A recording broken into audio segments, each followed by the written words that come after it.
মহারাজের অপমানটা দেখলে? হ্যাঁ, সে তো দেখলাম মন্ত্রী মশাই। আমি তো বুঝতেই পারছি না যে গোপাল মহারাজকে কি মধু খাইয়েছে যে মহারাজ গোপাল ছাড়া চোখে অন্ধ। আরে আমরা যেন মহারাজের কাছে ফেল না, কিছু একটা করতেই হবে। আমার মাথাটা গরম হয়ে যাচ্ছে।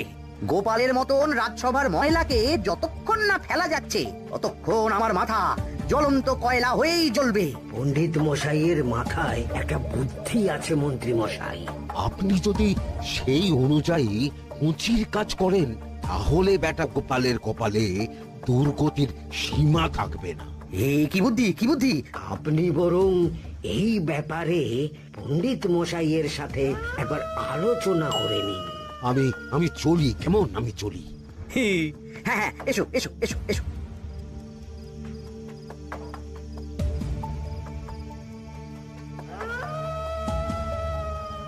আরে ওই তো আমার বাঁ হাত ঘটা আসছে, বেটাকে দিয়ে একটা কাজ করাতে হবে। এ কি মন্ত্রী মশাই, আপনি এখানে দাঁড়িয়ে কি করছেন? এই একটা গুরুত্বপূর্ণ ব্যাপারে কথা বলছিলাম। একটা একটা কাজ করতে পারবি? কি কাজ করতে হবে বলুন মন্ত্রী মশাই। আমাকে একটু ঠান্ডা জল, পাতিলেবু আর পুদিনার পাতা দিয়ে শরবত বানিয়ে খাওয়াতে পারবি? সেসব আমার ঘরে ব্যবস্থা করাই আছে। চলুন চলুন আমার সাথে চলুন। হ্যাঁ, চল চল চল চল চল।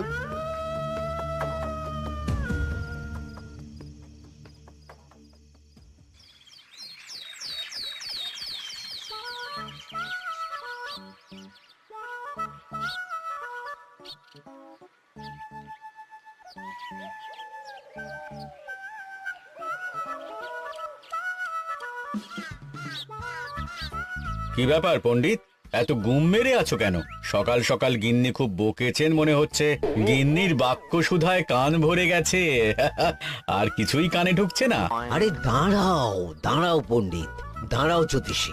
পণ্ডিত তো আমার কথা শুনতেই পেল না মনে হচ্ছে। তুমি তো দূর থেকে বলেছো, আমি তো বলেছি পাশ থেকে, তাতেও শুনতে পাইনি। কানের পোকা হলো নাকি?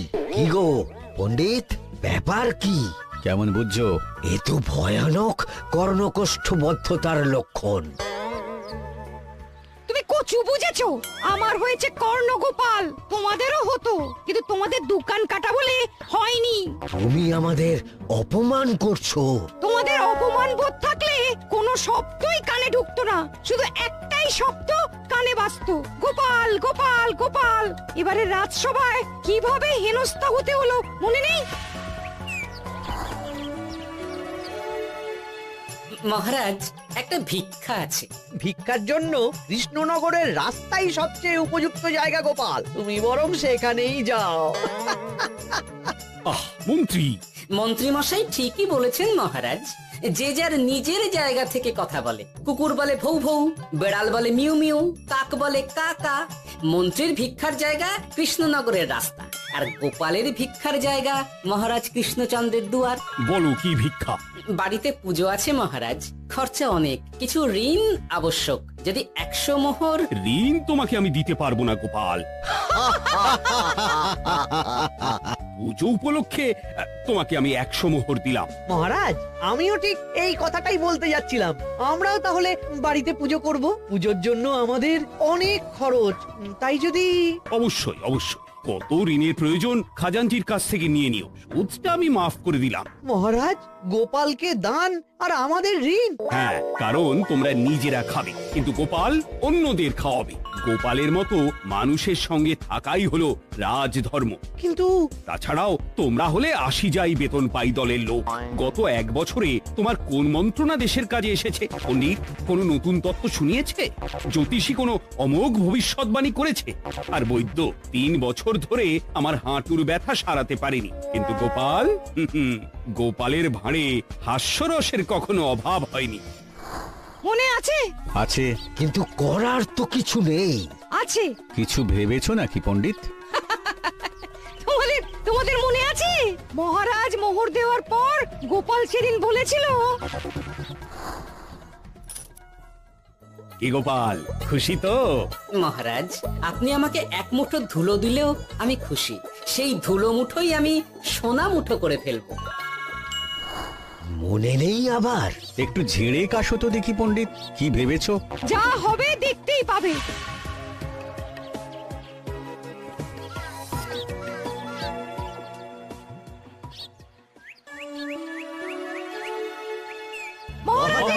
জয় হোক, মহারাজের জয় হোক। ওরে বাবা, এই যে সকাল সকাল চান করে ঠান্ডা লেগে গেল মনে হচ্ছে। মহারাজ, ওই কবি গান উপলক্ষে গত মাসটা আমি কৃষ্ণনগরের কোণে কোণে ঘুরে বেরিয়েছি। প্রজাদের মধ্যে একটা অসন্তোষ আমি লক্ষ্য করেছি মহারাজ। অসন্তোষ? আমি তো জানতাম আমার শাসনে প্রজারা সুখে আছে। সুখে তারা ভাসছে মহারাজ, কিন্তু একটাই অসুখ, তারা মহারাজের দর্শন পায় না। তারা মহারাজের পদধূলির জন্য আকুল হয়ে আছে, মহারাজের দর্শন পাওয়ার জন্য চাতকের মতো অপেক্ষা করছে। চিত্রকরকে দিয়ে চিত্র অঙ্কন করিয়ে বিলি করে দিলেই হলো।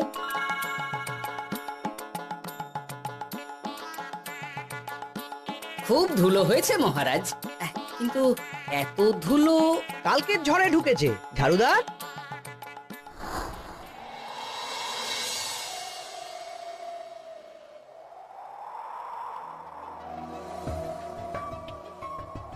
এই সুযোগ, রাজসভা ফাঁকা, এমন ঝড় যে পেয়াদারাও বাইরে নেই। কাজটা সেরে ফেল, বুঝলি? কিরে, কাজটা কর।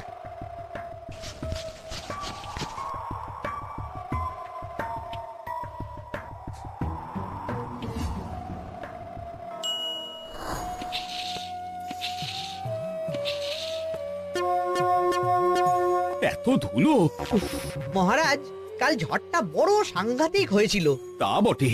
আচ্ছা গোপাল, তুমি বলেছিলে মহারাজ তোমাকে এক মুঠো ধুলো দিলেও সেটা সোনা হয়ে যাবে। এখনো সেই কথাই বলছি। মন থেকে বলেছিলে, না মহারাজকে তেল দেবার জন্য?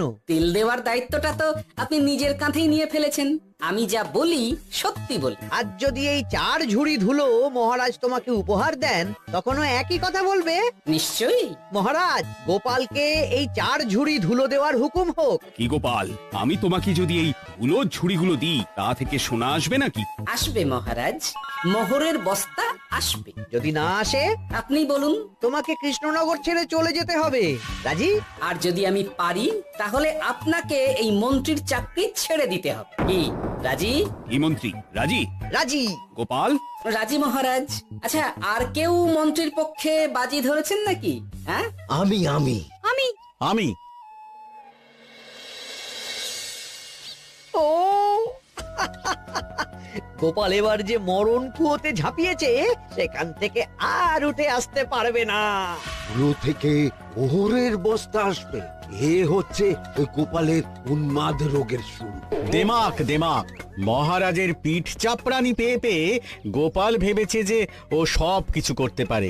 এবার শুধু সেই দিনটার অপেক্ষা, যেদিন গোপালকে উল্টো গাধায় চড়িয়ে কৃষ্ণনগর থেকে বার করে দেব।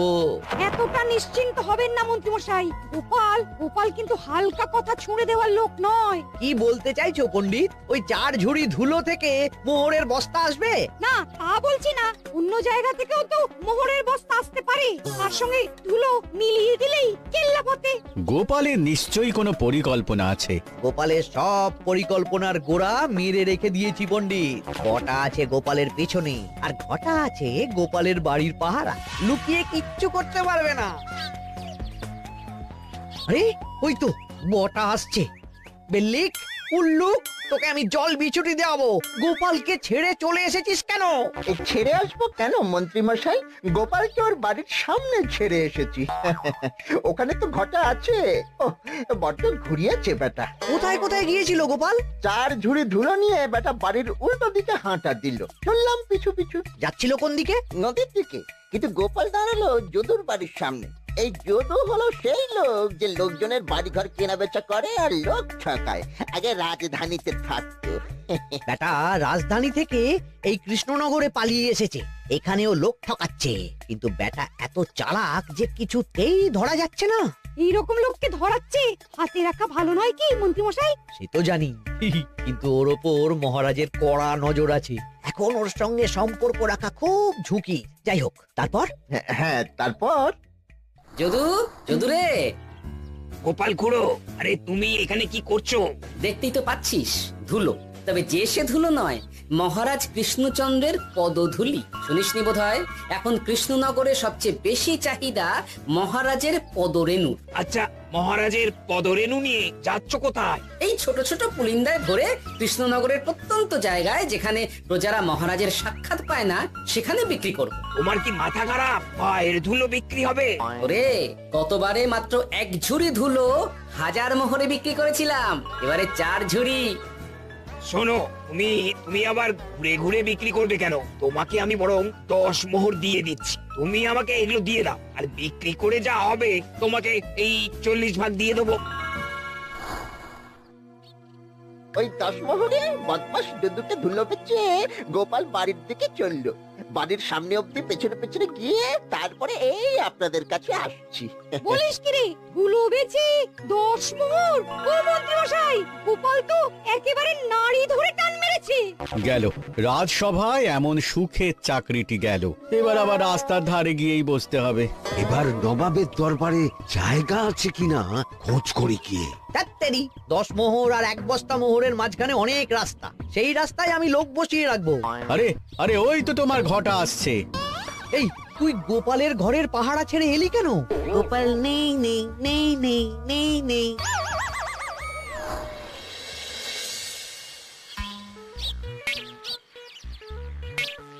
আরে, ভয় পেলি নাকি? না না না না না, ভয় পাবো কেন?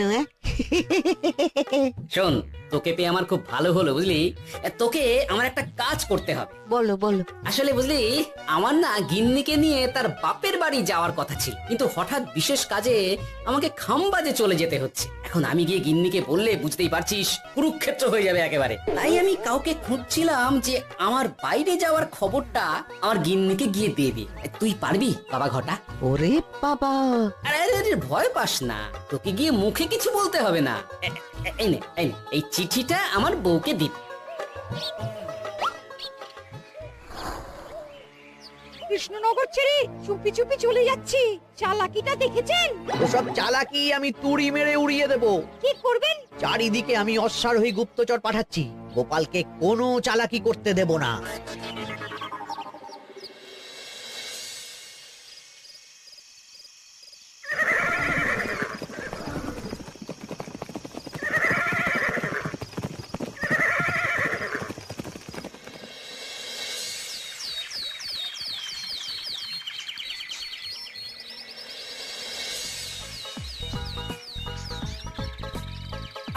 বং পিং পং। হ্যাঁ, ওরে বাপ রে, এ আবার কি বলে? মানে বুঝতে পারিলে না? অং বং পিং পং অর্থাৎ আইসো আমার নিকট বিদেশি জাদু শরবত আছে, ইহাতে তৃষ্ণা নিবারিত হয়, শক্তি বৃদ্ধি হয়, ঘুম ভালো হয়, সম্পর্কের উন্নতি হয়, জামা কাপড় ফর্সা হয়, তু শব্দ না করে সকাল সকাল কষ্ট পরিষ্কার হয়, মূল্য মাত্র 1 মোহর। বোঝো, ওইটুকু অং বঙ্গের মধ্যে এত কিছু? ঠিক আছে, তা দাও দেখি, আপাতত টেস্টটা তো মিটু, বাকিগুলো পরে বোঝা যাবে। আহা, বড় ভালো খেতে তো। ঠং ঠং অর্থাৎ শক্তি বৃদ্ধি হলো। হ্যাঁ, মনে হচ্ছে গায়ে যেন 2 গুণ বল পাচ্ছি। কি হয়েছে ভাই? এ কে? এ ভিন দেশ থেকে জাদু শরবত নিয়ে এসেছে গো। জাদু শরবত? ভিনদেশ? একেবারে বহু ভুজা শরবত। খেলে তেষ্টা যাবে, গায়ে জোর হবে, ঘুম হবে, সম্পর্ক ভালো হবে, জামা কাপড় ফর্সা হবে, সকালে হ্রাস করে পেটও পরিষ্কার হবে। সে কি? দাও গো ভাই, আমাকেও দাও। গুড় জল, সঙ্গে একটু ভাজা মশলা, আমচুর আর বিট নুন, শুদ্ধ দেশি জিনিস, জানলে কেউ ছুঁয়েও দেখতো না। কিন্তু একটু বিদেশি গন্ধ দিতেই একেবারে হট্ট মেলা। আরে, তোমরাও এসেছো দেখছি। সং সং শঙ্কা, লং লং লঙ্কা। মানে? অর্থাৎ এই শরবত খেলে আর শঙ্কা নাই, বুদ্ধি লঙ্কার মতন ঝাল হয়ে যাবে।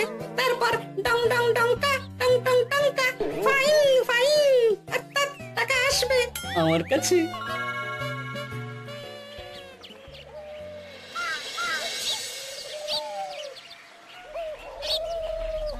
ঝপ ঝপ ছপাল ভত ভত ফতাল অর্থাৎ উহাকে দৌড়িয়েছো কেন?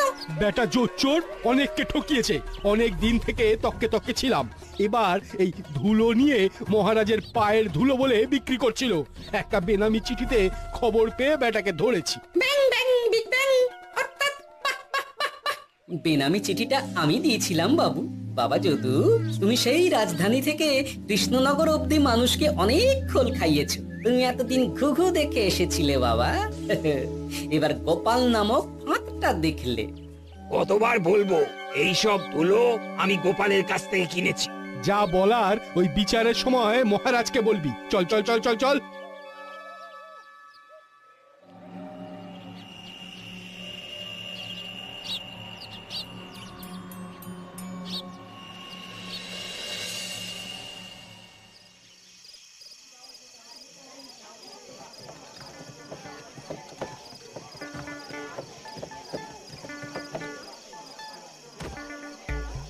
ঝন্টু মন্টু ননাঙ্কু। নাও ঠেলা। সাহেব বলে কি ফু দিয়ে দিতে হবে? কি বলছো সাহেব? বুঝতে পারছি না, কোথায় ফু দেব? ঝন্টু মন্টু ননাঙ্কু অর্থাৎ লবণ আছে? আছে আছে সাহেব আছে। কত লাগবে? ভান্ড ভরি আন্ডাকারি অর্থাৎ যা আছে সব।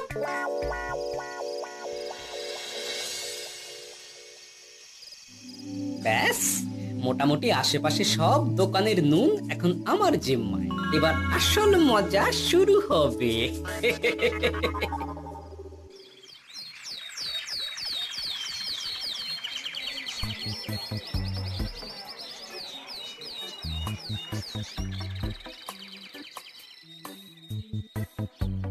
নুন আছে? না হুজুর, গোটা কৃষ্ণনগরেই নুন নেই। ওই দেখো, পুরো রাজসভাই বাজারে জড়ো হয়েছে। শান্তামনা শান্তু মন্টু। এ আবার কি বলছে রে বাবা? শান্তামনা শান্তু মন্টু অর্থাৎ জনগণ শ্রবণ করুন। নান্টু কান্টু নুন কি নেবেন? আন্টু আন্টু আসুন আসুন। আমার আমার এক সের নুন লাগবে। শান্তু অবশ্যই 1 সের লবণ 10 মোহর। এক সের 10 মোহর? 10 মোহর লইবেন না লইবেন না? না, নেব না। উত্তম উত্তম গান্ডা পিণ্ডে ডিসুম ডিসুম অর্থাৎ তাহা হইলে নুনের বদলে গৃহিণীর প্রহার ভক্ষণ করুন। আমাকে একটা নুন দিন। আমাকেও আমাকেও। নুন ছাড়া বাড়ি ফিরলে গিন্নি ঘর ছাড়া করবে আমাকে। শুনলাম কৃষ্ণনগর থেকে নুন উধাও। আছে মহারাজ আছে। কৃষ্ণনগরের সব লবণ আমার নিকটে আছে। 1 সের 10 মোহর। এত দাম? দাম তো হবেই মহারাজ। লবণ ছাড়া রান্না কেমন হবে ভাবিয়া দেখুন। ঠিকই বলেছ, রাজপাকশালেও তো রান্না বসেনি। 100 সেরের মতন রাজপ্রাসাদে পাঠিয়ে দাও। 1000 মোহর দিয়ে দাও।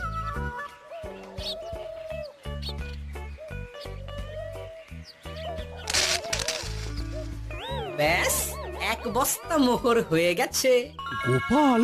হ্যাঁ মহারাজ, গোপাল যে 4 ঝুড়ি ধুলো থেকে 1 বস্তা মোহর রোজগার করেছে। ইয়া বাত! চলো রাজসভায়, পুরো গল্পটা শুনতে হবে। সকলেই এসো তাহলে রাজসভায়। কিন্তু মহারাজ, যারা বাজি হারলো তাদের তো চাকরি গেছে, তো তারা রাজসভায় যাবে কি করে? ঠিক ঠিক ঠিক বলেছ। আর যারা বাজি হারলো তারা বাদ, বাকিরা চল। এই সেরেছে, গোপাল তো আবার বাজি মেরে দিল। ও মহারাজ, আমাদের দেখুন। ও মহারাজ, আমাদের দেখুন। ও মহারাজ।